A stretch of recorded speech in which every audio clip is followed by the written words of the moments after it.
Rebonjour, à tous. Nous sommes toujours avec nos amis d'Iconeur, deuxième version, mais c'est toujours les mêmes que l'année dernière. Nous avons Thomas. Bonsoir, Poppy. Nous avons Jean-François. Bonsoir. Bon, Thierry, t'es prêt? Nous avions Thierry. Bonsoir, Thierry. Oui, bonsoir à tous. Et comme dit Philippe Lano, ça risque d'être très croustillant. Et en plus, c'est gratuit, ce qui n'est pas négligeable. Bonsoir, Adrien, ça va toujours? Bonsoir, ça va très bien. Ah, attends. Caroline, attends. Si elle respecte la tradition, le 25 novembre, ces célibataires doivent se mettre un couvre-chef comportant les couleurs jaune, symbole de la foi, et verte, symbole de la connaissance. Je continuerai tantôt. Bonsoir, Caroline. Bonsoir, Poppy. Bonsoir à tous. Oh, bah Fabien, bonsoir. Bonsoir, Poppy. Lucien. Ça va, Poppy? Ça va bien. Ça va bien. Dominique, toujours là? Toujours la Poppy. Bonsoir, public chéri. Et ils sont plus là. Ils sont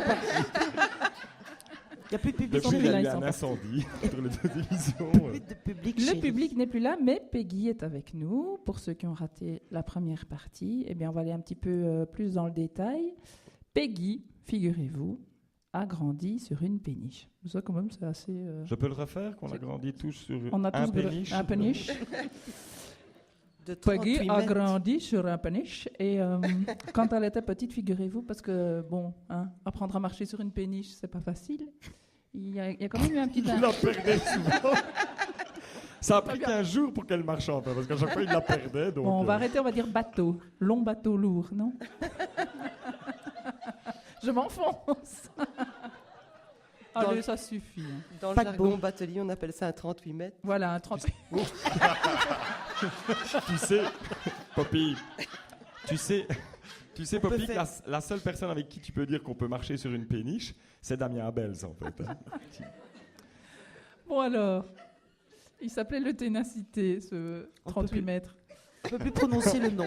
Et alors, donc moi j'ai une question, parce que c'est mon angoisse d'enfant, c'est dire, t'es jamais tombée dans l'eau? Eh bien, Peggy, Si. elle est tombée. Si.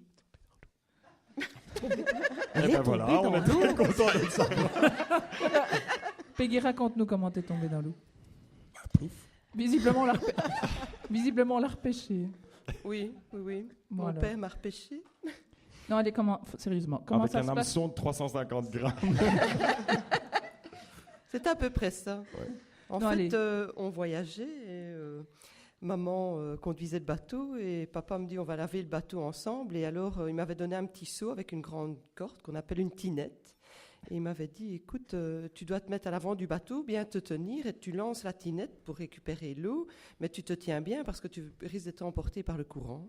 Enfin, il ne m'avait pas précisé que je risquais d'être emporté par le courant. Et Alors, quel âge tu avais là, plus ou moins? 6-7 ans. Alors, je me suis dit, tiens, je vais essayer là, en me mettant plus loin, sans devoir me tenir. Alors, j'ai lancé la tinette et puis j'ai été emportée. Et donc, je me suis retrouvée dans l'eau. Et alors là, mon père m'a vite récupérée parce qu'il s'est aperçu tout de suite, il a entendu le plouf et il s'est aperçu tout de suite, il est venu me repêcher directement. Est-ce qu'on a récupéré la tinette? La tinette, je m'en souviens plus, tiens. Elle était dans la tinette. Mais alors quoi, on vous apprend à nager tout petit alors pour ne pas... Que ça se passe comment? C'est une Quand vie- ils naissent, hein, on les Non. balance On à achète l'eau. dedans. Ils naissent dans le cockpit, on les balance à l'eau. Hein.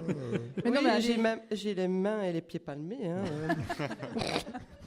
Mais non, mais ça se passe pas comme... on va pas à l'école alors quand on est sur une péniche, on fait comment?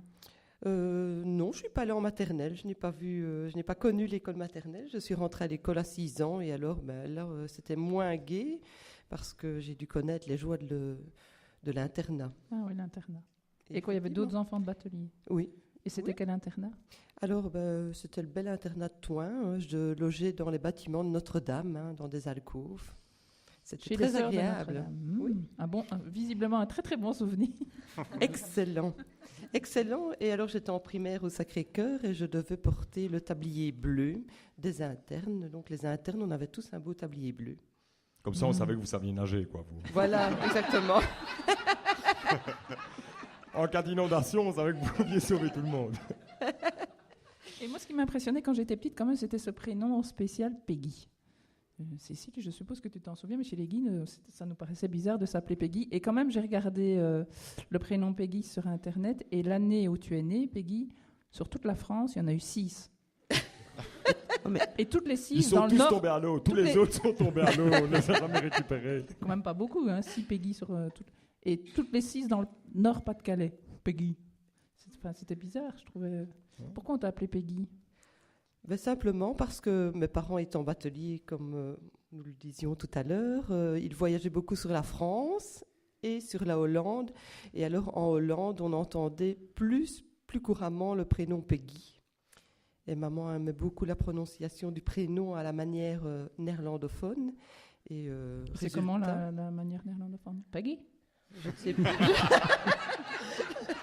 Je ne sais pas exactement, mais c'est ce que maman disait, qu'elle aimait beaucoup la prononciation. Mais, Peggy, remonte la tinette. Il y a aussi que Jacqueline Maud, c'était trop long pour l'enseigne. oui, elle, on l'appelait Madame Peggy. hein. Et alors, quand j'ai rencontré Peggy, il y avait sa fille à côté. Et Peggy, il me dit, mais en fait, Peggy, ça veut dire Marguerite. Et t'entends sa fille qui dit, Marguerite la vache et Peggy la cochonne. Mais ma fille aime beaucoup être gentille avec moi. On n'a Elle jamais- n'aura pas le livre on des n'est jamais carambars. aidé. hein. Non, on n'est jamais aidé par ses enfants. Eh bien, merci Peggy. On continuera tantôt avec la partie Saint-Roch, enfin la partie affiche, dessin et tout ça. Les seins, bah oui. Les seins sont déjà Vous avez les devant Thierry, donc tout va bien. C'est la partie où elle joue du corps, c'est ça que tu veux dire. Les seins. Non, mais par contre, maintenant, je souhaite bonne chance à Dominique pour le prochain mot. Alors, nous reprenons quand même les choses sérieuses avec un terme tout à fait courant, un terme médical, je précise. Ça doit être « aussi, puisqu'il n'y a pas le ou la ni masculin ni féminin. Ouh, il y a du laisser-aller, là. Écoute, Dominique, Phéochromocytome. En à un tes mot. souhaits. Ça doit être un. Merci. Ça Un. doit Oui, être c'est un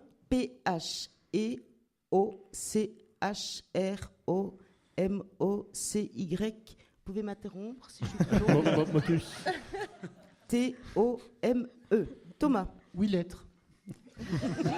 Pas mieux. Pas mieux. Pas mieux.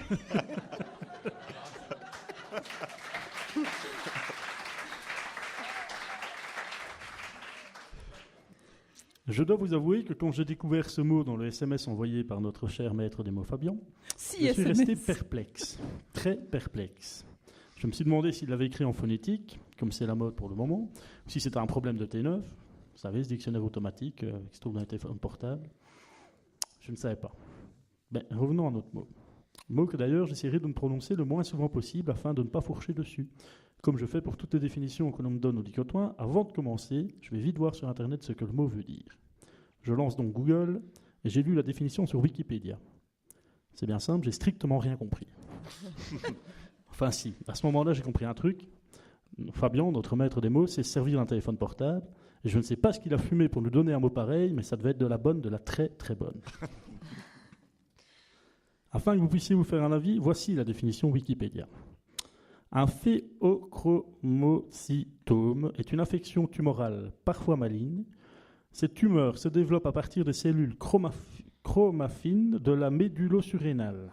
Ne pas confondre avec le corticosurrénalome, qui quant à lui se développe à partir du cortex de la glande surrénale. Cette tumeur est exceptionnelle, mais touche des patients relativement jeunes. Son caractère malin est encore plus rare, mais redoutable avec l'émission de métastases hépatiques et osseuses. Entre tous les mots incompréhensibles que nous pourrons sans doute définir dans de prochains dicotoins du style chromaffine, médullosurrénal et corticosurrénalome, vous aurez compris comme moi qu'il s'agit d'une maladie que je ne souhaite à personne, même à mon pire ennemi. Après avoir lu cette définition, je tire un chapeau bas à tous les médecins qui ont dû se taper des années d'études avec ce genre de mots à comprendre et qui n'ont pas baissé les bras. Franchement, respect. Merci Thomas. Merci Thomas.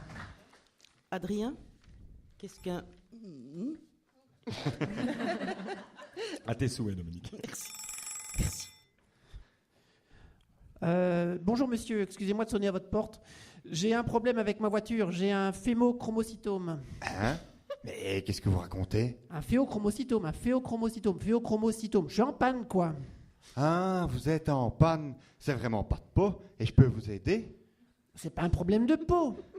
J'ai un problème avec les soupapes. Oh, mais je comprends rien du tout. Qu'est-ce que le pape Benoît XVI vient faire là-dedans? Oh, mais je ne vous parle pas de pape, des soupapes. du moteur, de la voiture. Ah, je comprends mieux. Et le triangle aimé? Vous voulez m'étrangler, mais vous êtes malade. Bon.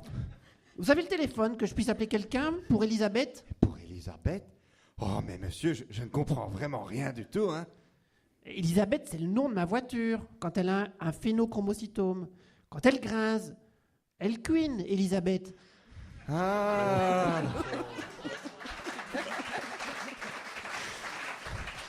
Ah, c'est une voiture anglaise. Eh bien, je m'y connais un peu en voiture anglaise. Je vais vous aider. Ah, et vous me conseillez quoi? Ben, d'arrondir les angles de la voiture. Ah bon? Ben oui, on ne vous a jamais dit d'arrondir les anglo-saxons. Oh. Et donc, un phéochromocytome, c'est une panne de voiture anglaise.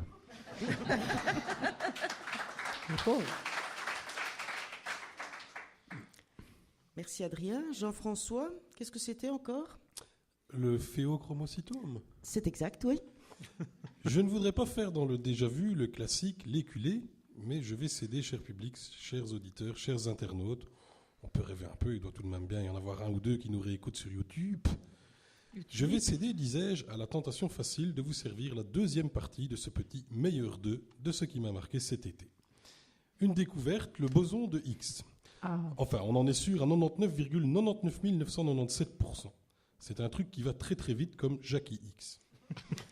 Alors moi je trouve ça fantastique, même si comme 99,99 997% de la population, je n'y ai pas compris grand-chose. En gros, c'est un truc qui va révolutionner la connaissance et la vision que l'on a de la matière et de l'univers. Pas sûr en effet que ça va toucher tout le monde, et encore moins dans les rangs des supporters de Charleroi et du Standard. Et last but not least, je vais vous parler du temps qu'il a fait en ce début d'été. Ah, ça m'a bien fait chier d'entendre tout ce ramdam autour du mauvais temps. Mais la palme revient incontestablement à Walibi et Peridaisa, qui se sont fendus d'un communiqué de presse commun où ils demandaient en gros que les bulletins météo soient plus, je cite, optimistes. Avec le boson de Higgs, on était dans l'infiniment petit, là on est dans l'infiniment petit d'esprit, l'infiniment n'importe quoi, l'infiniment ridicule à vrai dire. Est-ce que c'est si compliqué que ça d'aller à Wavre au domaine de Cambron avec dans un sac à dos un kawaii et une couche en plus? Est-ce qu'on est déprimé à ce point pour demander qu'on dise qu'il pourrait peut-être faire beau pour attirer les gens au Dalton Terror ou à l'enclos des éléphants? Est-ce qu'on est à ce point poule mouillée pour ne pas oser affronter la drache? C'est quoi cette société de mou où on rentre chez soi à la première goutte? Tant qu'on y est, on peut faire aussi comme dans l'Antiquité. Hein, quand les nouvelles qu'apportait le messager étaient mauvaises, ben, on tuait le messager. Alors, qu'est-ce qu'on attend pour mener Caroline de Sogne au bûcher? Qu'est-ce qu'on attend pour passer Jean-Charles Beaubois par les armes? Qu'est-ce qu'on attend pour taper Stéphane Van Bellingen au fond d'un puits? Allez, réveillons-nous, bordel, après la pluie, le beau temps. Vous ne jetez pas Tatiana? Non, ça on la garde. Phéochromocytome, c'est la traduction exacte de best-of, mais ça sonnait moins bien, donc on a gardé best-of. Ah. Merci Jean-François. Merci. Alors, Peggy, que signifie le terme médical phéochromocytome? J'ai réussi à le dire. Une affection tumorale, une panne de voiture anglaise ou un best-of? Je crois que je vais avoir quelques petites connaissances en médecine aujourd'hui, donc voilà, j'opte pour la première solution. Vous avez remarqué comme elle triche, comme elle regarde sur ma feuille où elle est marquée boîte de tradition. Ah, je n'ai pas vu. Bravo, Peggy, allez, bravo. Peggy.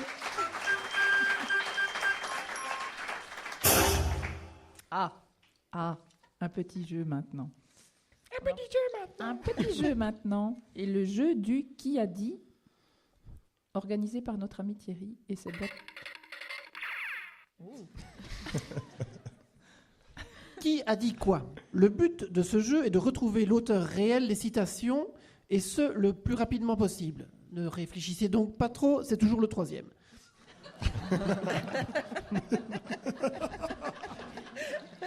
On commence, Dominique? Oui, alors d'abord. Eh bien, Peggy, notre invitée. Ceux qui aiment marcher en rang sur une musique, ce ne peut être que par erreur qu'ils ont reçu un cerveau. Une moelle épinière leur suffirait amplement. Est-ce 1. Gérard Van Adenauve, président du comité Saint-Roch? 2. Christian Morciot, notre ancien invité? Ou 3. Albert Einstein, un Allemand mal coiffé? Albert. Bravo. Peggy. Bravo, Peggy.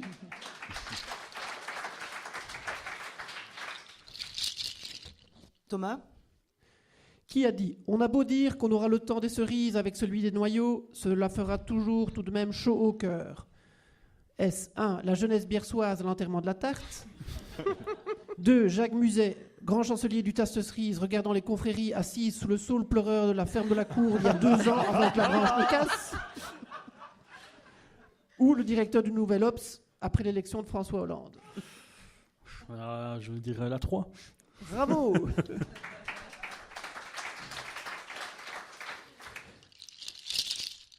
Une petite pour Caroline? La chenille deviendra papillon, le cochon devient saucisson, c'est une des grandes lois de la nature. Est-ce Luc Foirge, l'écolo de Facebook? David Adam, le boucher de Tully? Ou François Cavana, écrivain et dessinateur à Charlie Hebdo? À tout hasard, la 3e. Bravo Caroline. Encore une petite, Adrien? Alors, nous devons rompre avec les mauvais choix du passé. Est-ce 1. Le comité Saint-Roch à propos du circuit de la procession? 2. Ralph Van de Broek, président de l'amicale folklorique à propos du comité Saint-Roch? Ou Laurent Lamotte, le président d'Haïti? Allez, je vais dire le président. Bravo, un sans faute.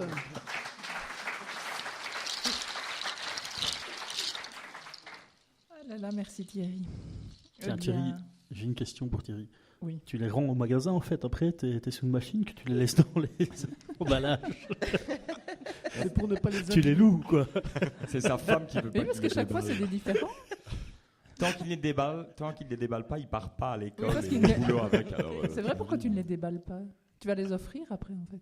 J'ai peur de les perdre. Ah, d'accord. Il dort avec et la nuit, il bave. Et bientôt, nous aurons un musée, le musée du Dicotois. Tout à fait. Voilà. Rassure-moi, ta télé elle est pas emballée quoi, parce que sinon ça va être chiant pour la regarder. Quoi. Allez, on continue Allez, avec un la peu de définition. sérieux avec un verbe maintenant. Donc, c'est beau dire. S apostrophe E-B-A-U-D-I-R. Fabien. C'est beau dire, mes chers amis, c'est cette habitude que l'on a, sans s'en rendre compte, d'utiliser des phrases banales lorsqu'on va voir un bébé à la maternité. Vous voyez de quoi je veux parler, n'est-ce pas? Des trucs du style « Mon, qu'il est beau !» Au cas où vous diriez « Oh purée, qu'il est drôle ! Où sont les toilettes que je puisse aller vomir ?» Ou encore « Oh, dis donc, comme il te ressemble !» Heureusement, parce que la mère pourrait dire « Ça m'arrange, ça m'aide même. » On m'avait parlé qu'ils arrêtaient les échanges de mômes dans les maternités. Et pire, c'est le fait de mettre la main, oh je le vois, mettre la main au-dessus de ses yeux et ne plus voir que le front et son duvet sur la tête et de faire « Et là, le dessus, c'est son père !» Attention, avec cette phrase, vous pourriez prendre un pain par mauvaise humeur liée à la calvitie.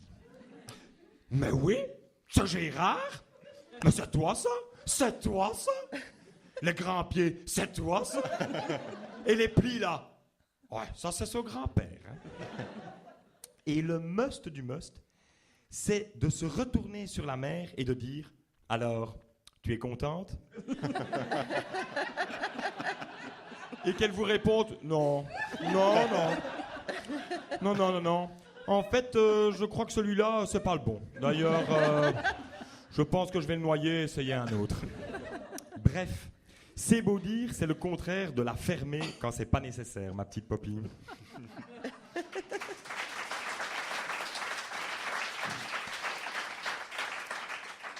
Merci Fabien. Adrien, que veut dire c'est beau dire?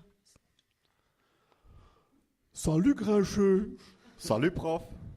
ça n'a pas l'air d'aller. Bah non, je me suis fait remballer d'Euro Disney. Ah bon? Mais qu'est-ce qui s'est passé? Ben, c'est à l'entrée. Ils ne voulaient pas que je paye ma place. Les petits ne payent pas apparemment cette année. Mais moi, je voulais absolument payer mon entrée, comme tout le monde. Alors, j'ai tout essayé. À la 1, à la 2, à la 3, je me suis ébaudi devant la barre pour la dépasser au moment où il me mesurait. Mais pas de chance, j'étais trop petit. Et du coup, je me suis même fait dépasser par Caroline Dumont. Eh bien, elle, avec ses talons de 10 cm, elle dépassait la barre, elle a pu payer son entrée. C'est vraiment scandaleux. Mais c'est fou ça. On dit qu'on est des enfants, mais on a le droit de payer comme n'importe quel adulte quand même. Attention, tu l'as dit, Grincheux, tu l'as dit. J'ai dit quoi? N'importe. Tu ne vas pas commencer, hein. Nous ne sommes pas des nains, mais des personnes verticalement mises au défi. C'est beau dire, c'est donc un verbe qui signifie sauter moins haut que la barrière d'entrée à Euro Disney.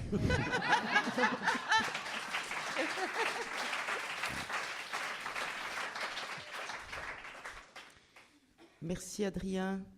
Thierry, que signifie le verbe s'ébaudir? Oui, avant que je n'oublie. S'ébaudir est un vieux verbe qu'on n'utilise plus, à part monsieur Jean-Marie Hormance, qui est très cultivé, ou monsieur Charles, qui a du vocabulaire. Ces messieurs ne diront pas, comme il dit Dubois, à crachat bit d'Alfredette Kahn,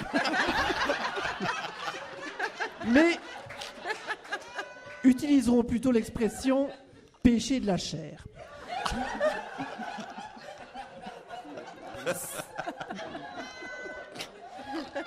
S'ébaubir signifie mettre dans une joie bruyante et agitée. Cela proviendrait de ébaudir, comme dans j'ébaudir, tu ne m'écoutes jamais quand je te parle, file dans ta chambre. En tant que parent, il est possible de s'ébaudir avec un tas de phrases toutes faites aussi. Et encore une fois pour Benjamin, je crois que nous avons eu la même idée, Fabien. Maintenant que Benjamin est papa d'un petit Hugo, il va devoir apprendre ses phrases par cœur. J'y vais, je vais aller plus vite parce que j'en ai beaucoup. Donc Dominique, tu me dis stop après 1 minute 30. Oui. Top. J'ai dit à table. Je croyais pourtant que tu aimais les brocolis. Bon, je compte jusqu'à 3. 1, 2, 3. Bon, ça suffit maintenant. Allez, assois-toi correctement et enlève tes coudes.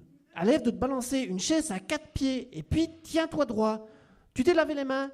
Et dit Dubois ajouterait, t'as stial fausse. Termine ton assiette, tu goûtes au moins. Ne mange pas si vite, mâche avant d'avaler. Tu as demandé si tu pouvais quitter la table. Dépêche-toi, putain, on va être en retard. Ne cours pas, tu vas tomber. Voilà, je t'avais dit de faire attention, ça t'apprendra. Essuie tes pieds, je viens nettoyer. Tu peux ranger ton cartable. Ne claque pas les portes, descends doucement, on dirait un troupeau d'éléphants. T'appuies pas contre les murs, on ne demande pas, c'est pas poli. Merci qui? Merci mon chien? Ça t'écorcherait la bouche de dire pardon. Regarde-moi quand je te parle. J'aurais jamais osé parler comme ça à mes parents. Tu vas d'abord me ranger cette chambre. Et arrête d'embêter ton frère. Arrête d'embêter ta sœur. Arrêtez tous les deux.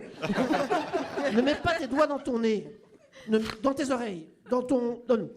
Tu as dit bonjour à Madame Walbrecht. Qu'est-ce qu'on dit à Nénène? Articule au moins. Tu m'écoutes quand je te parle. Et arrête cette musique. T'as décidé de nous rendre fous. Tu sais combien de livres j'avais lus à ton âge? Et éteins cette télé. Va te calmer dans ta chambre. Non, viens ici tout de suite. Et Dylan, s'il se jetait en bas du viaduc, tu le ferais aussi? 0 sur 10. Mais je m'en fous combien les autres ont eu. 10 sur 10. Et les autres, ils ont eu combien? Tu t'es coiffé avec un clou? Non, mais tu t'es regardé. C'est la nouvelle mode, ça. Et ça te ferait mal de tirer la chasse. Puis quand tu te reviens dans la salle de bain, tu sais ce que ça coûte? Elle est gratuite, l'électricité. Et c'est qui cette Jessica? Je la connais. Tu verras quand tu auras des enfants. Oh, Thierry, 6 minutes 30. Donc à ne pas confondre avec ébaubir qui veut dire étonner. Étonnant, non?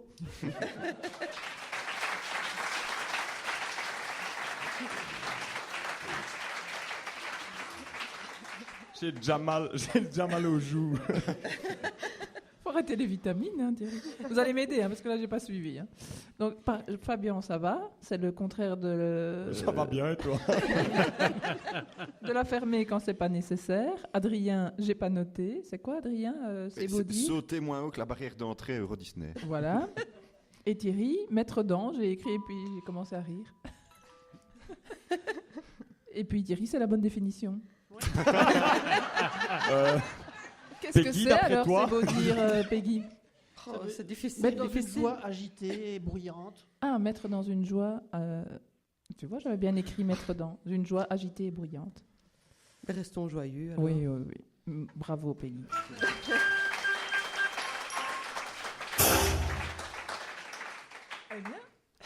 J'ai mal. Dominique, est-ce que tu as un petit livre à nous proposer, puisqu'on arrive à la fin de cette deuxième un second partie? petit cadeau pour notre invité Peggy, comme ça que ça se prononce. Non, à la flamande. Peggy. Peggy, Peggy. dis, Peggy, remonte la tinette. Tinette. C'est un beau nom, ça, pour une prochaine définition. Facile à Oui, c'est prononcer. vrai, Tinette. on tentera. Ok. Et tu sais, je me disais, avant d'offrir le livre, je me disais que Peggy, c'est pratique quand on est batelier, parce que quand on tombe à l'eau, pour que l'enfant se retourne, pour qu'à un certain moment qu'on le rattrape, c'est plus facile Peggy que si elle s'appelait Marie-Laurence ou François-Charlotte. Donc c'est Ou bien, Anne-Catherine. Peggy. Comment? Ou Anne-Catherine. Ou Anne-Catherine, oui, tout à fait. Tu as voulu taper Anne-Catherine? Ou Jean-François. Non. Ben, Jean-François, pour une fille, c'est Jean. plus délicat. Jeanne-Françoise, si tu préfères. Excuse-moi, Dominique. Donc, tu disais? Donc voici le petit cadeau qui est préfacé par un homme politique belge qui nous a quittés beaucoup trop tôt. Enfin, je veux dire trop tôt. Enfin, tôt, quoi. D'ailleurs, je ne sais même plus à quelle heure il nous a quittés. C'était peut-être tôt ou tard. Toujours est-il qu'il nous a quittés. S'il avait été tudinien, il n'aurait pas été marcheur, il aurait été tonneau. Vous voyez de qui je veux parler? Nous vous offrons... Et nous, on aurait dû le porter alors. Eh oui, Poppy. Nous vous offrons Jeu d'apéro pour les nuls, préfacé par Michel Dardenne. 180 pages pour rendre vos apéros inoubliables, tout simplement. Parce que vous aurez beau dégainer les toasts les plus appétissants, des verrines aux couleurs psychédéliques et des micro-brochettes croustillantes, si vos invités s'ennuient, votre repas sera raté malgré tous vos efforts culinaires. C'est pas moi qui le dis, c'est dans la préface. Un petit morceau choisi? On a vu que tu avais mis des post-it. Oh, ben vous avez des mimes, des défis mimés lors de l'apéro. Vous devez mimer Madonna qui joue au Scrabble, Balou qui fait du vélo, Stallone qui fait la vaisselle, le capitaine Haddock faisant du repassage. C'est vraiment merveilleux. On vous demande comment rendre un homme fou au lit. J'ai été voir la réponse. Ici, il ne faut pas le retourner en lui enlevant la télécommande.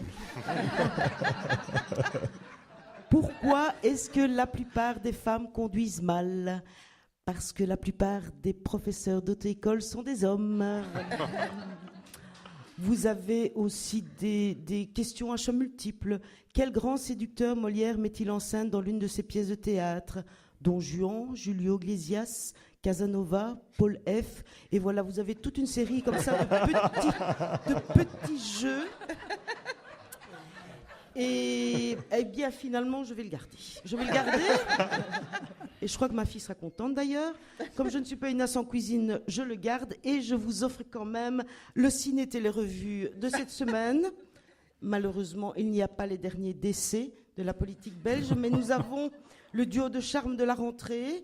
Nous avons des nouvelles de Cathy Holmes, qui est épanouie depuis le divorce qui a été prononcé, je pense, cette semaine avec le petit Tom. Et je vous offre également un bon pour le ciné-revue de la semaine prochaine pour avoir là tous les détails sur ce que vous savez.